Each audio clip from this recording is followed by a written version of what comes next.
you've been working your ass off so much, but you're always broke. No matter what, you've been working your ass off all the time, and then you're still broke. Like, what the hell is this? I put in the hours, I make the money, but I'm broke. I'm so broke all the time. I don't want to do it anymore. It's like I'm working for free just to pay bills all the time. What kind of bullshit is that? Who signed me up for this shit? Huh? Because I'm tired of it. I'm almost tired of it. I don't want to do it no more. Can I like work and be able to go buy like, I don't know, some fucking ice cream? That's all I want. Just a little bit of ice cream. I just want that. But no, I'm stuck at home, eating whatever I have in the cupboards. Because we can't make no money. What the fuck? Anybody else? Sanders issued a scathing statement after the vice president's loss in what he called a disastrous campaign, saying, quote, "It should come as no great surprise that a Democratic Party which has abandoned working class people would find that the working class has abandoned them." That's right. And Independent Senator Bernie Sanders of Vermont joins me now. Senator Sanders, welcome back to Meet the Press.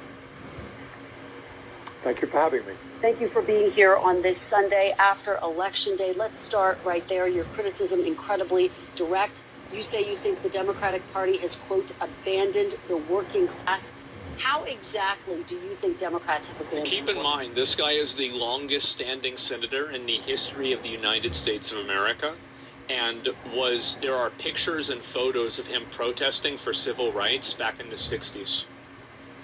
This guy is an OG. Working class senator. Look, the working people of this country are extremely angry. You can disagree with them or think that he's wrong in what his opinions are, but I think it's respectable to see somebody who stood by their opinions and actually has lost things in the pursuit of keeping those opinions, even if you disagree with them. I think it's very respectable. A right to be angry. In the richest country in the history of the world, today the people on top are doing phenomenally well, while 60% of Americans are living... This is actually a really big component that a lot of people don't realize whenever they look at the way that wealth has been re-added into the economy, is that almost all of the wealth growth that's happened, this really has happened ever since 2008, and he's talked about this a million times, right? That's actually one of the big reasons why I know about it. Almost all of those gains in wealth are happening at the 1% level. Like the average people, it's not like it's not like a rising tide floats all boats.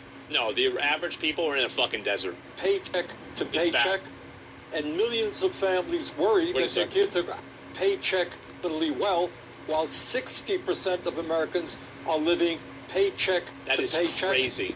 And millions of families worry that their kids are actually going to have a lower standard of living than they do. You think about the financial anxiety living paycheck to paycheck is. Every time that you turn on your car and it doesn't immediately start up, fuck. Every time maybe your phone doesn't turn on, you're like, fuck. Every time you've got, anything happens, immediately, the financial anxiety that it creates is just absolutely fucking suffocating. You know what it's like? Oh my God. It's like playing, somebody else is playing Sonic the Hedgehog and you're playing QWOP. That's what being really fucking poor and not having going to paycheck, that's what it's fucking like. And to be fair, I was never extremely fucking. Your dad's the president. The top 1% owning more wealth than the bottom 90%. Jesus. We're the only major country on earth not to guarantee health care to all of our people. Yep. 25% of our seniors are trying to... Here's one of the really big problems with healthcare is you guys know this if you've ever been pretty much broke, is that healthcare costs and healthcare anxiety exists for the middle class more than either of the extremes. Because if you're absolutely fucking broke, you can just go to the emergency room whenever you want and they're never going to be able to get the money out of you, right? And there's a bunch of government assistance programs. My mom had them, and so I saw them in practice and in work. And so, for example, we had MAP, Medical Assistance Program. Wrong? No, it's not wrong. I literally have personal experience with this, and I know what it is. I even had it myself. And so people that are inside of like that middle area where they don't have enough money to be comfortable enough to be able to afford health care, but they don't have too little money to be uncomfortable enough to get the government assistance, those people in like that middle ground, that purgatory, they are the ones that are getting absolutely fucked. And I've seen it happen. Live on $15,000 a year or less. We have the highest rate of childhood poverty of almost any major country on earth.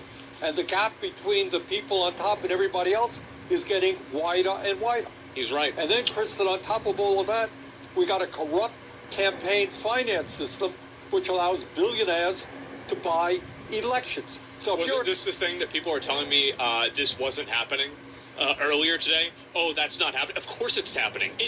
What do you mean it's not happening? What do you mean? That this is the biggest problem? Yes. It's terrible. And here's also another big issue. It's the non-money transactions. Like, your son is going to get hired at my company. Or we're going to hire you after you end your term at this company for a large amount of money, right? It's all of these like little soft, you scratch my back, I'll scratch yours, quid pro quo type stuff. That's the bad stuff right there. And that's where it gets really corrosive. Very rarely is there just like a massive bag of money that is exchanged. Sometimes, of course, there is, but not always. An average worker out there, you're saying, hey, I'm working longer and longer hours, going nowhere in a hurry, worried about my kids, and yet the people on top have never had it so good. Where is the main thing that he said that mattered the most is the going nowhere in a hurry. That's why people are really fucking mad. It's because you used to be able to work for something and be able to like think that there was a light at the end of the tunnel, and somebody turned the light out, so people don't want to be in the tunnel anymore. Democratic Pretty Party, simple. are they prepared?